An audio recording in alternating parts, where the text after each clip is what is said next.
Deleting WordPress website from Hostinger is very easy to do. Today I'm going to show you how to do it. First of all, open hostinger.com in Google Chrome. Hostinger will look like this. See how wide website is. Go to Login. Enter your valid email and password to login. Wait a minute. There is loading. So, website is logged properly. Hostinger has many pages like home, website, hosting, emails, domains, VPS, etc. Here we can make websites in WordPress, earn free hosting, create many emails here. First one is free. After this you can create email after paying Hostinger plan.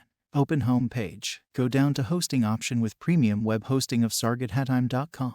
It shows WordPress website with URL. Go ahead and click on 3 dots at the end of the URL. A menu bar will appear with 3 options: manage, detail, delete. So here go with delete option. Delete application page will come and confirm that you are exactly deleting WordPress website. It will ask you how to delete. It will give 3 choices. Select one of them, or which you want. I personally prefer to choose all the options so that all the data and website delete permanently. So, in this way we can delete WordPress website from Hostinger easily with few steps.